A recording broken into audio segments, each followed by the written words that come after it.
Okay, everyone, welcome to another episode of the CERNIG podcast. I am Colin Cernelia. Today, I have a special guest here with me, Carlee Elliot. Carlee is a sophomore, going to be very quickly a junior on the St. John Fisher College women's basketball team. Carlee, thank you so much for joining today. Yeah, thank you. I'm glad to be here. I'm glad you reached out. I'm excited. I'm definitely excited as well. We got to chat a little bit before we hit record here, and I know we're going to have some fun conversation ahead. But before we get into the nitty gritty and the nerdy stuff that I want to talk to, let me give you an opportunity first. Just introduce yourself to our listening audience. You know who you are, a little bit about your background, please. Right, awesome. Like you said, I'm a sophomore at St. John Fisher, so I just completed my second season on the women's basketball team. I am a psychology major. I'm a resident assistant on campus, super involved on campus, and yeah, that's about it. Sums me up. Quick and brief. Very, very good. So, okay, psych. I did not know that about you. That's really interesting, especially because we're going to segue into things that I think are going to link up here, and people are going to be able to put those all together. But being a psych major, what drew you to that? Why did you ultimately pick that as your major? So I was actually undeclared my entire first year at Fisher. Didn't know what I wanted to do. I played with marketing and business, took accounting. That was awful. But what really drew me to psych was actually the field of sports psychology. The first This year we had a mental performance coach come in. Her name's Sydney Wentland. She worked with our team.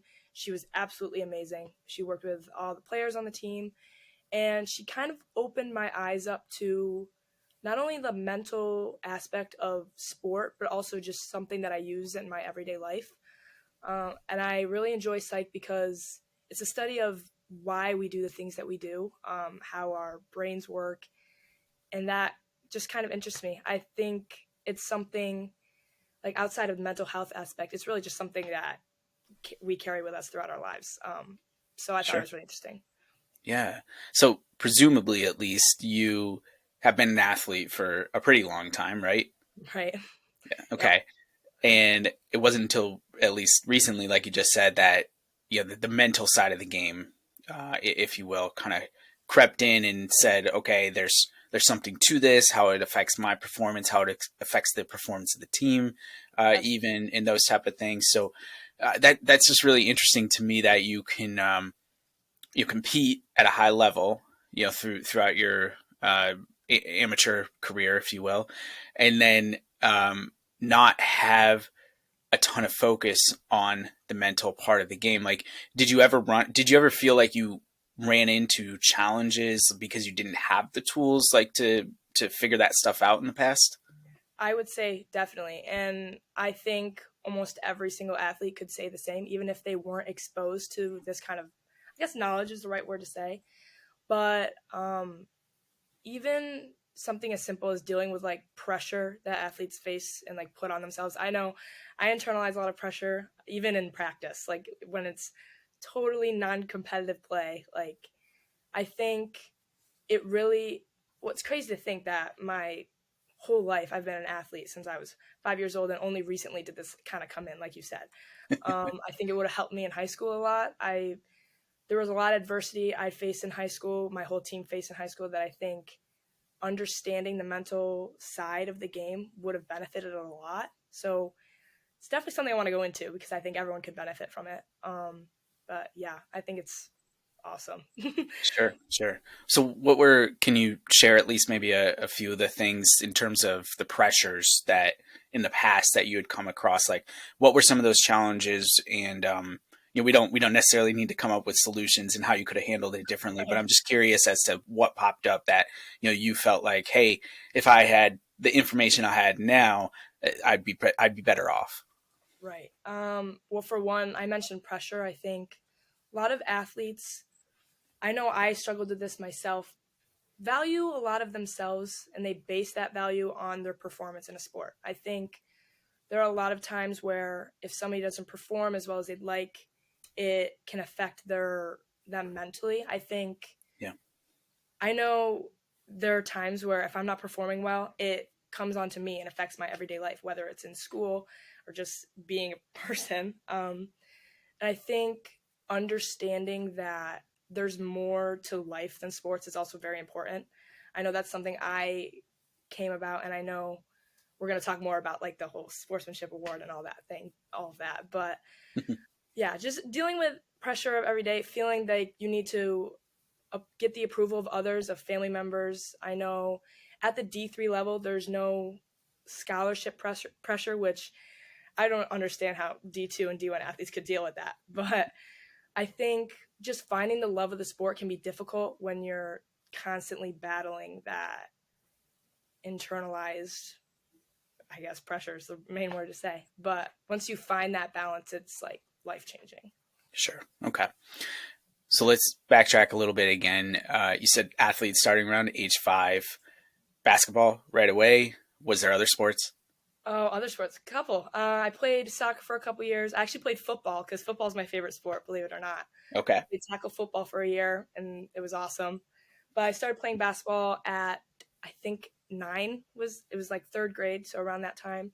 I also played lacrosse, but basketball is the one that stuck the longest, that's for sure. I ran track and field, forgot about that one, but really Okay. just basketball. So when did you know, basketball was kind of it, like that's what you wanted to pursue and even take to the next level like you have? Yeah, it's funny actually. By the end of high school, I was only playing 2 sports, basketball, and then I ran outdoor track.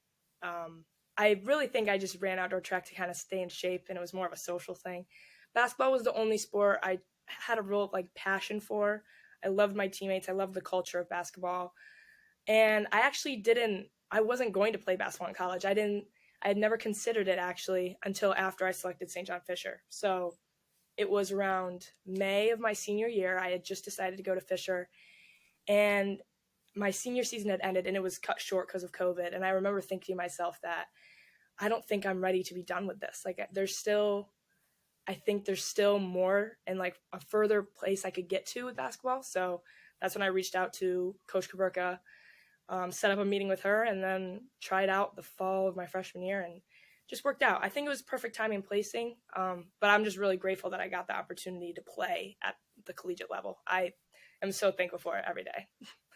Yeah. That I was going to ask, what was your journey? So it seems like if I'm understanding this correctly, so you picked the school for the school for the academics first, Correct. and then you had this lingering feeling of, hey, I still want to compete. I still want to play basketball. You reached out to Coach Kaburka and tried out, and 2 years later, you're still on the team here. Yeah. Is that accurate?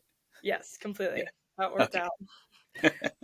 So that's interesting. I also went through a similar path, believe it or not. I had very little interest. I played baseball and finished up. I thought I was going to be done after high school, and I chose to go to Penn State, and I chose to go to a branch, Scranton, and sometime over the summer, I think it was like, and baseball starts even earlier than basketball does. I did the same thing. I just like had that fire like reignite in my body. I remember like it must have been an email, the coach, and I said like, hey, can I walk on? Can I like try and do this or whatever? And he's like, yeah, come on out. Like, we're going to get started a little bit earlier than school does and everything. And I was like, yeah, no problem. I was staying with my grandma. I had a place to stay, and everything. And so, long story short, I walked on and I played, there for a couple years before I went to the main campus. But, okay. So you're at Fisher and you're going out for the team now at this point. So let's get into that mindset. Yeah. What are you what are you hoping for? Outside of just getting a chance to play basketball, like if you make this team, what are you hoping is going to be the outcome if you can bring yourself back to that time period? Right. I think, well, at the time it honestly felt like do or die, which is so crazy to think about, but that's just how much it mattered to me.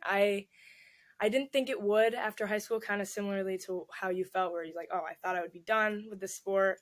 I could say goodbye. But that inkling was just there. And playing over the summer, just knowing I had to get a lot better than from where I was in high school was, and that motivation and just staying committed to that, I think just fueled my fire even more. And when I got on campus, really got to have a relationship with both coaches, as well as the girls on the team. I think that's what really like set it apart for me. I knew I needed to be a part of this because it's so special, something I think I can help with and contribute to, whether on the court or off. So in that moment, I know I was a nervous wreck before tryouts. I was that whole time, but I know in my gut, I knew I could do it. So, and then when I found out I made the team, instantly tears of joy. I'll admit that, but it was just great to be a part of something and knowing I earned that spot, and just got to be a part of something really special. So Yeah. Yeah, that had to be an incredible moment. So you, I'm digging here because this is really interesting to me, and I'm sure to a lot of other people as well. Before tryouts, then, so bring us back one more time. When you have that conversation with coach, what's the conversation like? Are you learning about the is it like an interview, like a job interview where like you're learning about the program and what the needs are, and she's learning about, who you are and what you can bring to the program? Like, how did that conversation go? Yeah, it was definitely. So I had reached out to her over text because one of my assistant coaches in high school knew who she was, worked with her. So that's how I got her contact. So I sent her a text and I just wanted to meet with her, just have a conversation. So drove up to Fisher because I live 10 minutes away from Fisher. I'm local. Okay. Sometime in April, I met with her, and it was more, and I had never met her in my life. I didn't even know what she looked like. It was just kind of just diving into waters. I had untouched waters, that whole thing. I had the conversation with her. Basically, she told me at the D3 level, can't promise a spot. And that's in my head. I was like, okay, now it's my go time. I really got to work to earn this. But she showed me around the facilities and talked to me a little bit about the program, how they have that simple and selfless kind of mantra, which I really liked because those are two things I felt like I could absorb and also like bring to the team. But that conversation, I remember thinking to myself I was nervous, first of all, but here I am trying out I hadn't played competitive basketball since February, only played like 10 games. But I was just going to go all gas, no brakes and try out for it. So it just worked out. I think knowing I was walking on and that there were girls that planned to go here for years and that were recruited by coach, I knew felt a little bit a step behind, but that kind of, like I said, fueled my fire even more. I think I just felt more motivated to earn that because it's something I just really wanted to be a part of. Sure. All gas, no brakes. That could be the title of your memoir when you're a little bit older. Very good. Okay.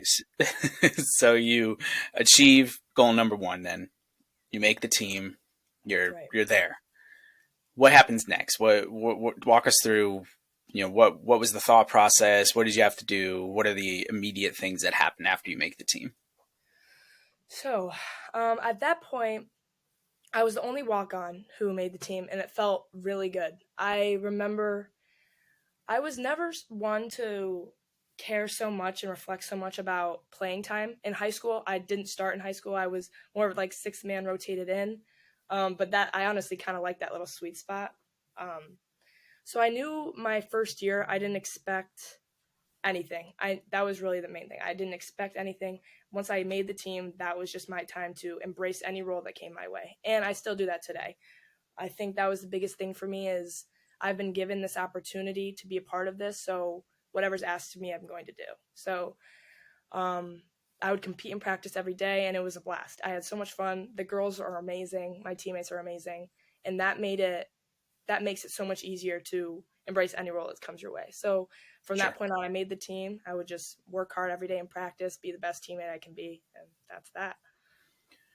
Do you think that piece right there, the competing really hard, playing really hard in practice, not necessarily in a game, do you think that piece is a key ingredient to being able to build relationships with your teammates? Because you talked about like when you knew you made the team and then you realized like, okay, all these people had been recruited and they had established relationships already and you felt a little bit behind, like how do you catch up? How do you get on the same page as everybody? Like what are the things that you had to do? Well, if I'm being honest, the kind of people that were part of the program made it very easy. I didn't feel, as much as I say I was a step behind, that was before I met anyone. As soon as I got on campus, everyone was so welcoming's like not even the right word. It was beyond that. I think, yeah, I'm not sure what the better word for it is, but knowing that I had teammates that supported me through everything that I was feeling as like being so anxious to move on. And I'm talking like upperclassmen as well. From the girls my age to the 22-year-olds, they all were just a family. We're all, at the end of the day, we were just supporting each other. And I think, I don't know, it made it easy. I guess that's my only answer to make it simple.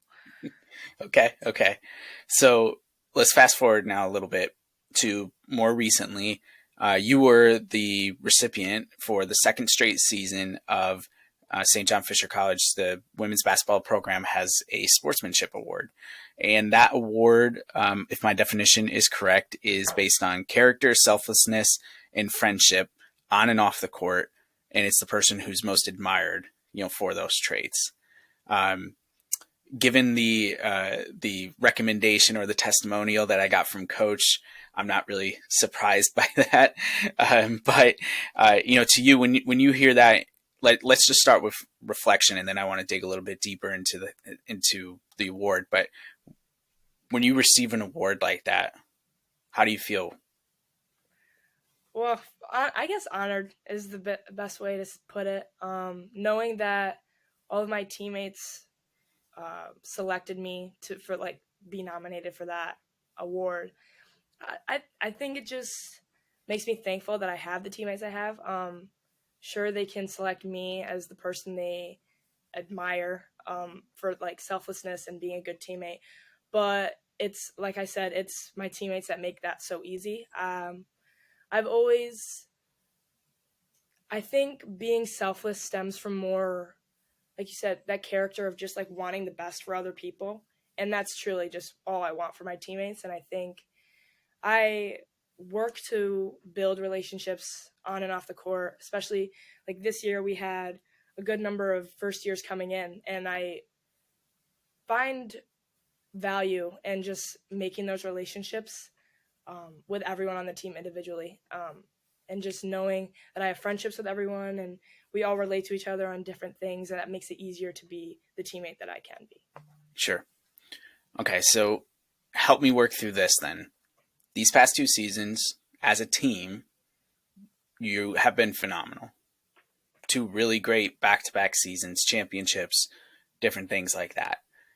You as a player, you haven't played a whole bunch, Right. But what I'm interested in is how you get an award like that Sportsmanship Award and contribute to elevating the level of play in your teammates. Because I think like a lot of times where people get misaligned with, selflessness or friendship and, things like that, they're like, oh, I want to be best friends with this person. And that to them means I can't critique them. I can't tell them when they're doing something wrong.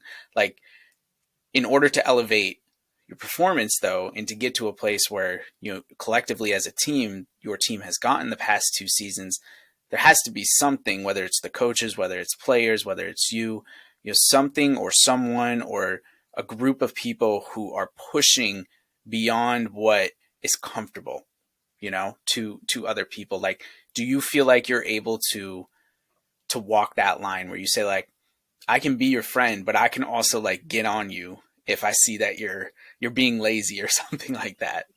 Right. That's a great question. I think, well, something we talk about as a team is accountability, whether that comes from the coaches or the players.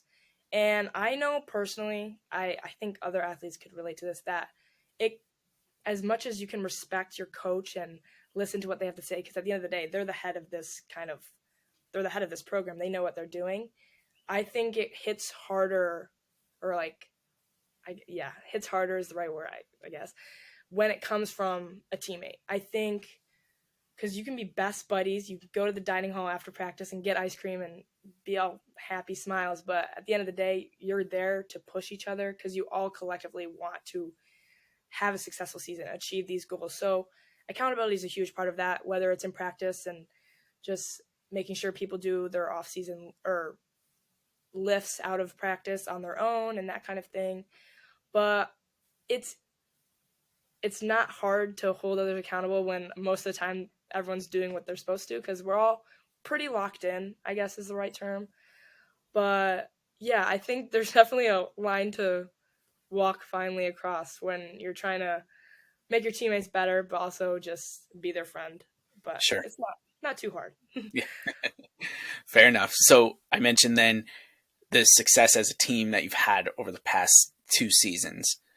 Did you ever feel like in the off season between last season and this season that has just wrapped up, did you ever feel like there was any complacency, like saying, "Hey, we just, it was like what 28-2 or something like that the year before championships, things like that." Did you ever sense that, and did you have to like, get on people early so that it didn't become a problem that kind of lingered throughout the season? I think so. We ended last year, our season ended in the round of 32. We lost to Amherst by, I believe it was 8 points, and they ended up going to the Final Four. So, and in our hearts, we knew we were right there in that game. We could have come out on top, it just didn't go our way. They won at the end of the day. But I think having that taste of what this program can do fueled us. I know going into this season, a lot of what we talked about at the end of last freshman year season was wanting to take that next step, knowing that we can, that we're right there. So going into this season, we lost in the round of 32 by 1 point. So, and a lot of our goals were to get to that Sweet 16. That's what we wanted. So it was a bummer that we couldn't get it, and we were right there. But again, I think the way this season ended, the way the previous season ended, just keeps us going. I think we know the potential that we have, and it pushes us to work harder, and that's that.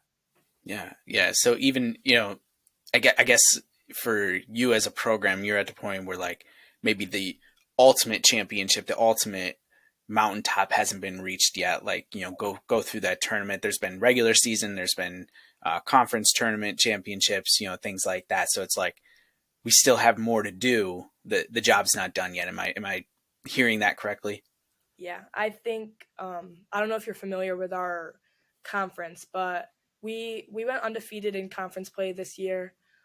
We had a lot of games we won by 30 plus points, but I think when we get to that tournament and we are facing these teams that are bigger, like the schools are bigger and really tough competition, we work on like how we can push each other every day in practice until we get to that point. We still have fair competition in our conference, but I know that our conference championship isn't the final end goal. Like Mm-hmm. kind of like you mentioned, like our goal is to go further and further as far as we can. Okay, so let's go back to you a little bit here, more specifically. So I want to know a little bit more about how you influence on a more regular basis. Like if you're not getting a ton of playing time, what are the things that you're doing in games, off the court, in practice? Like, can you give us some specifics as to what it is that you feel like is some of that magic sauce that helps keep everyone aligned? Right, that magic sauce. I like that. Well, I hate talking about myself like it's You you wouldn't know. have won the award. I get it. Um, but I think what I know in games specifically, one of the biggest tasks that I give myself is being the biggest hype woman ever, like for my teammates. I think I just make sure that when we're on defense, we're cheering defense, that we're celebrating the accomplishments of what's going on the court. And as soon as they come off, we're making sure that we talk to them. If there's something that needs to change, we talk about it. We address the scouting report if we need to. But really just making sure that everyone is feeling like they're a part of what's happening. That whether they're on the bench or off the bench, getting everyone involved, I think, is just as important, because in a successful team, everyone needs to have that, feel that value. And at the end of the day, there's only 5 people on the court. I mean, we had a team of 18 last year.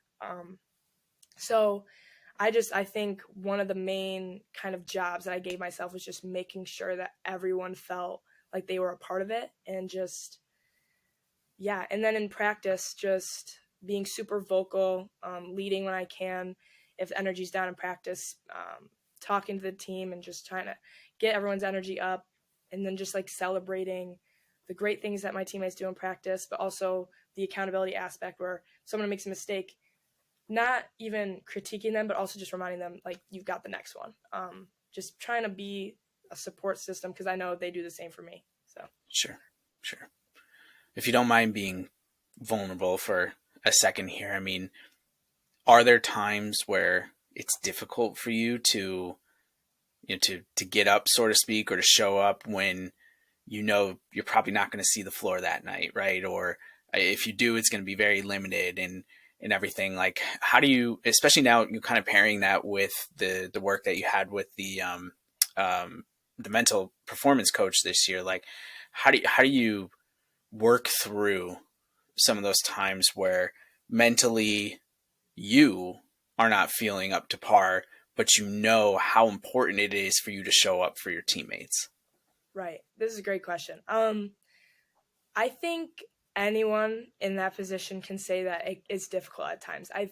I know there are times where I mentioned like feeling value on a team. There are times where I'm like, okay, is it really, like, how much do I really contribute to what we're doing? But then obviously I mentioned Sydney Wentland, our mental performance coach. She helped me with this so much. Just kind of understanding that we're all there for a reason. Like, I didn't have to be put on this team. Coach Kaburka gave me a chance, and I was going to do everything with that chance that I could. Whether that meant not playing at all, I was still going to be the best teammate I can be. I know that sometimes I wouldn't want to go to practice one day because I was like, okay, I'm exhausted. I'm practicing. We're going over the scouting report, and I probably won't play tomorrow, like if it was a practice for a game. But I would remind myself that not everyone has the opportunity that I have to get to play collegiate basketball with my friends every day, the sport that I love. I'm 10 minutes away, so my parents can come watch. Even though they're not watching me play, they watch my teammates play like it's their daughters. And it's still something that I've realized that I can contribute to off the court just as I would on. And I think embracing that kind of mentality helped me so much when in those struggling times, which, yeah, I think that's just understanding that this was an opportunity and I'm blessed to like be where I am is what makes it all awesome. What do you think what do you attribute, I guess, your drive, your mindset, like, without being a fully polished adult yet, your brain is still developing. You still have a few years to go. where what do you attribute, you having such a strong foundation to be such an impactful and such an influential person at this point in your life? I would, well, I've had amazing role models growing up, and I honestly think that's where a lot of that comes from. The 2 main ones that come to mind are, well, first, my high school basketball coach. His name was Scott Zahn. He unfortunately passed away before my junior season unexpectedly, but he not only changed the foundations of how I think as a player, but overall as a person. He was by far one of the most extraordinary people I've ever met.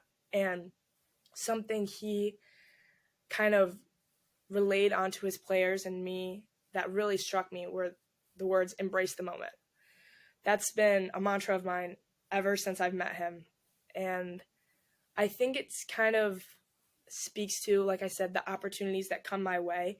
Even if something isn't going according to plan or goals aren't met, I know that in my heart, I'm embracing whatever is happening. I'm going to embrace any role that comes my way. I'm going to embrace the motivation to work hard.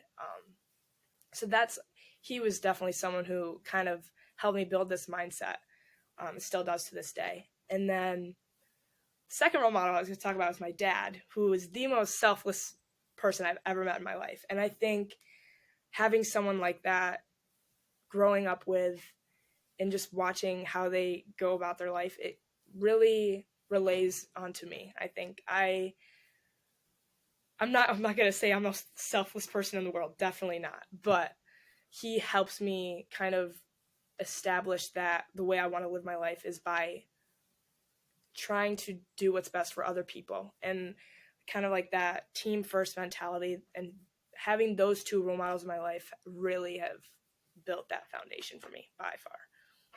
That's great. Thank you for sharing. I let this one slip, so I'm going to roll back to it because I want to dive a little bit deeper in. So you'd mentioned player-led teams and the impact that has, the positive impact that has had in you're witnessing it now in your program. Walk me through like the collective of that. Like you don't need to single out like the group of players or whatever it is, but like, you know, how are you communicating with, let's say, you know, coach and the assistants, and then how are you relaying that to the rest of the team? Like how does that dynamic work so that you're all staying in sync? Yeah, I would say that's a good question. Honestly, we're all pretty much on the same page, and it sounds so cliche, but it's true. I think we all, I guess what I'm trying to say is when we're focused on what we need to accomplish, relaying that information, just making sure everyone's on the same page is easy because we're all already locked into that goal. I think we all have our individual meetings with coach, and we always meet before practice. Kind of, we'll like do a quick warm-up drill, and then we'll meet in the middle, talk about our quote of the day, which is super cool, that our coach would leave at the top of our practice plan, and then one of us would recite it. Usually it's the same two people every time, but sometimes every once in a while we'll change it up. Yeah. But then we talk about what it means and how it can relate to our team, and I think that's something that keeps us in check and just kind of keeps our goals aligned and our vision aligned, if that makes sense. So knowing like sorry, I'm not finding the right words here, but I think sorry about that. You're good. But I think just when we spend a lot of time off the court together, and I think that's really what gives us that meshing, I guess is what I'm trying to say. Sure. And so ultimately it seems like, though, no matter what happens kind of in between everything, it's you and the other player-led leaders on your team, you know what the end goal is, you know what you're working toward. And so it's just like reminding your teammates, hey, this is what we're doing this for. This is why we're getting up really early, or we're traveling during crappy snowy weather, or you know, whatever it may be, during the hard times, during the good times too. You know, when things are going good, you still want to remind people what you're working for. Like that seems like what the ultimate is. Just don't forget what the goal is that you're trying to achieve, and that can help you in terms of communication. Like alter the way that you're going to communicate with people, because you're going to say like, hey, you're either helping us get closer to that goal, or you're doing things that are taking us away from that goal. Right. Yeah, you worded it great. You should have answered that question. That was great. Yeah, that was reiterated what I was trying to say. But yeah. You did a great job. That's how I was able to reiterate what you had just said there. So very good. So okay, a couple years left where presumably you can play if you want to. Coaching, is that an aspiration? Is that something that you want to do in the future? This is interesting. I don't think anyone's ever asked me this. It's funny because growing up, well, I've always had amazing coaches. I've been blessed with having amazing coaches. Especially, like I know in high school, the role models I mentioned Coach Zahn, they made me want to, pursue that teaching with like that coaching on the side. I was something I could always dream about, which is in the back.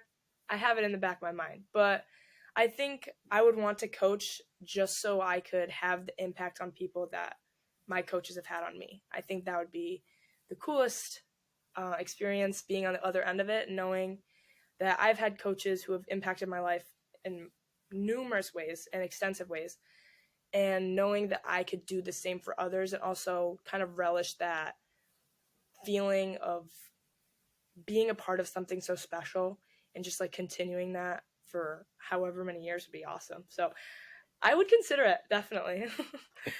Well, if I can give you an unsolicited nudge to coaching, I would say go for it. I think Or, there's a huge need for people who have the capacity and the ability to be empathetic, to connect, to see more than just the sport, more than just the X's and O's.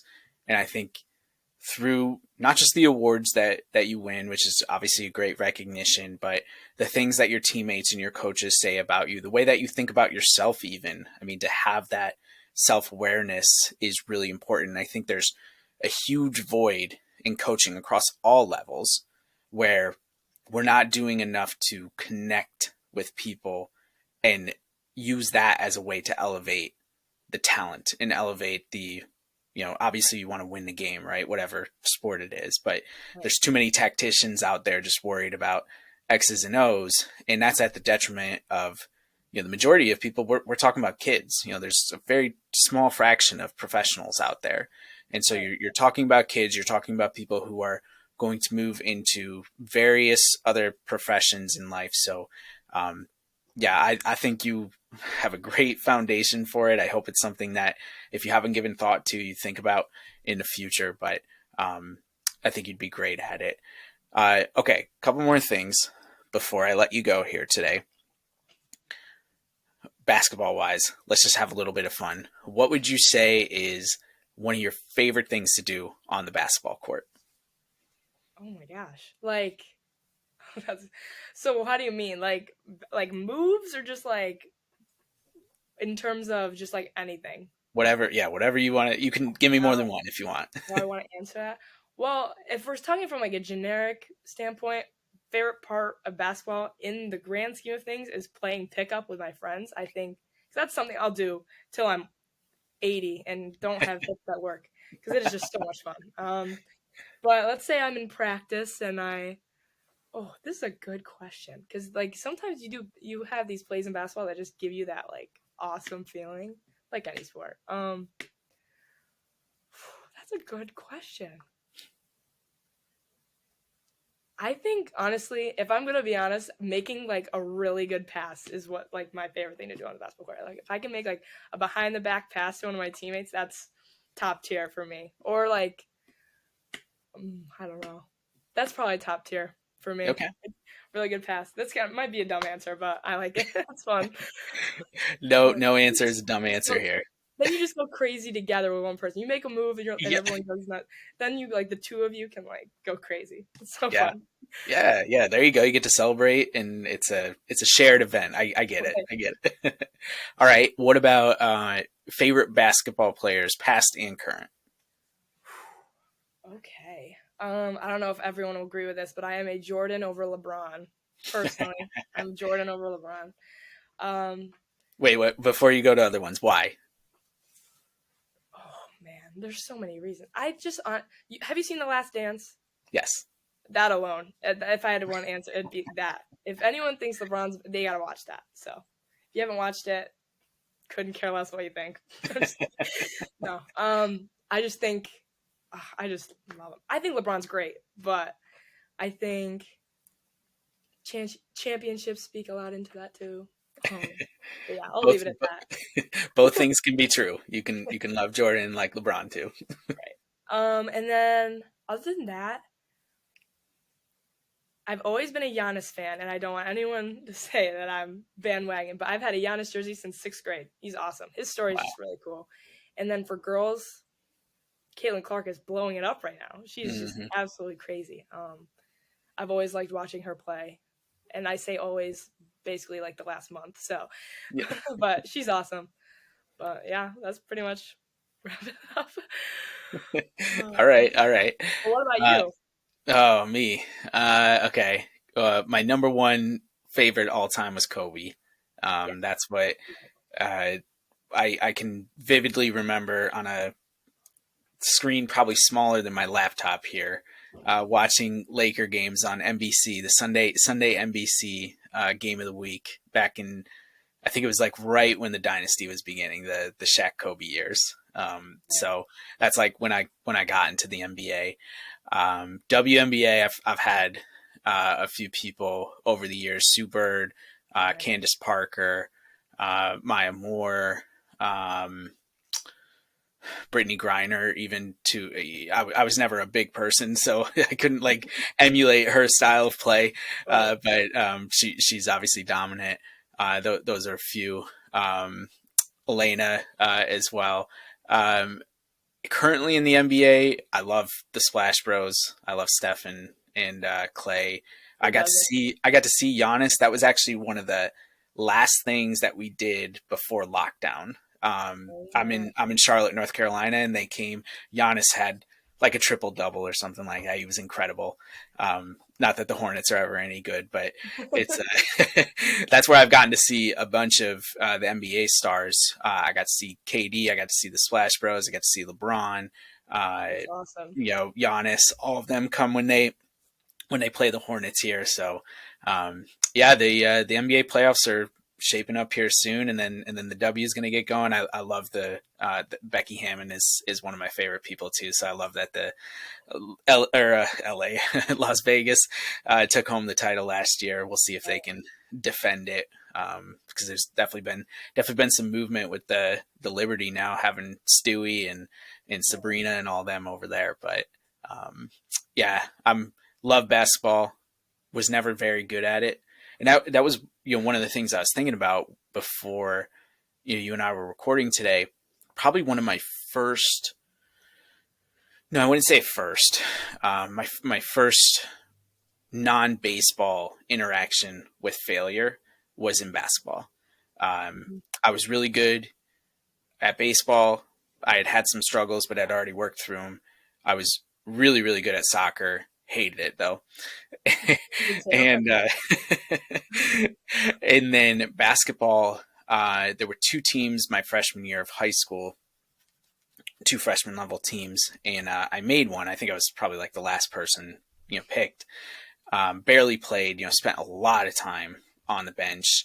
And I just remember, when you're, what are you, 15 at that point or something like that, just like trying to reconcile with like how I was so used to being the person who contributed to the like on court, right, winnings or losings, if you will. And it was the first time where I had to like, watch other people and truly learn to be happy for them when they did something well, when they executed a play, when things went well. Cause I'd get in for a breather, right? So I'm in for like a minute or two, and then I'm right back on the bench, maybe once a game, maybe twice. And my playing time never increased, and I played a little bit of basketball after that, but not a ton. But I do remember it being a moment in my life where I was like, I have to learn not to be so selfish, and like, not that I was ever actively rooting for failure from my teammates, but it was, there is, I think, that little piece of you, at least initially, where you're like, well, if this person doesn't perform, like, then maybe I can get my chance, right, to go out there. But everything that you've talked to us about today, it's like, no, that's not the mindset. Like, the mindset is the people who are out there are the best 5 people on the court. Like that's just something you have to learn to live with, whether you agree with it or not. And once you come to accept that, it's like, okay, now I want to see the best out of them, because the only way I get any enjoyment out of this is if we win, right? Like, what? Right. Otherwise, what am I going to do? I'm just going to pout on the bench and be more miserable than I already was about it. Like, I was literally thinking about that today when when I was doing my prep prior to this, but I didn't recognize a hint of any of that type of mentality or thought from you this whole time.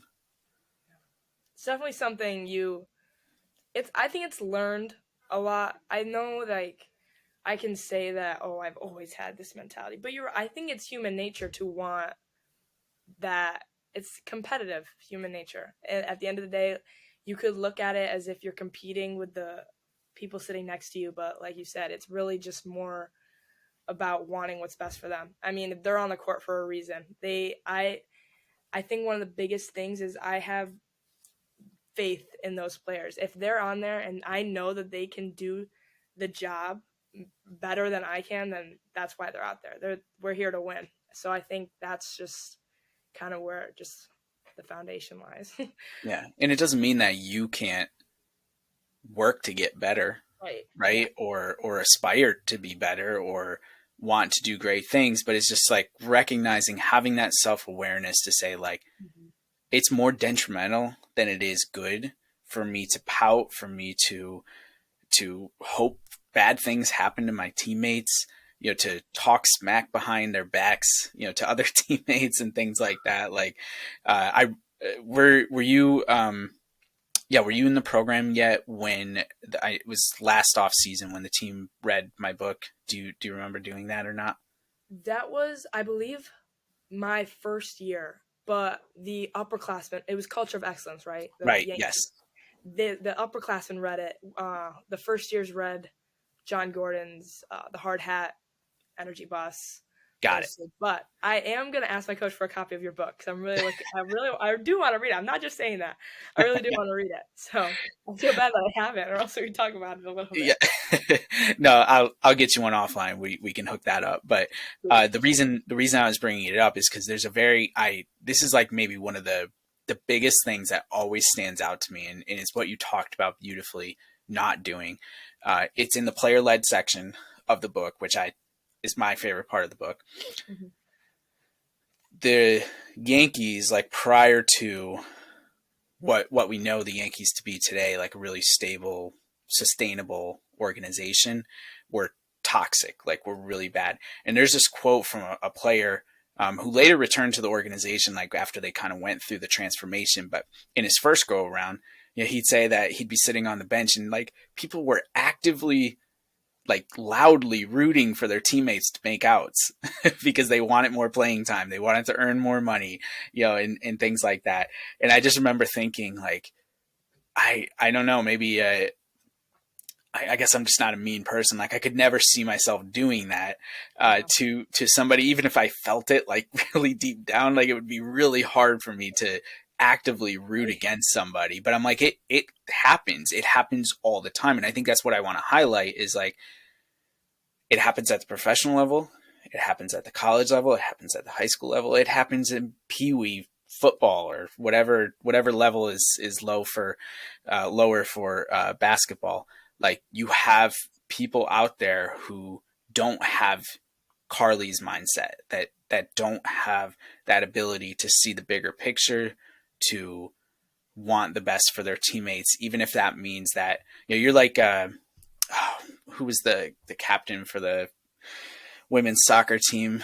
Not the one that Mia Hamm was on in 1999. I'm drawing a blank right now, but she used to like literally carry the bags of her teammates because she said that it did more harm to like put extra stress on their bodies when she was like, I know that they're going to be the ones on the field, like running up and down. Like they got to be ready. They got to be rested and everything. So like when we travel, I'm going to carry their bags and everything. And it's just really special. I'm rambling, but I want you to know like how special I think it is that you've already kind of grown into being this type of person, this type of leader at such a young age. I really appreciate that. I've loved talking about this. This is awesome. Very cool. Well, I've taken up a ton of your time, Carlee. Is there anything you want to say before we get going, or I can let you get back to things?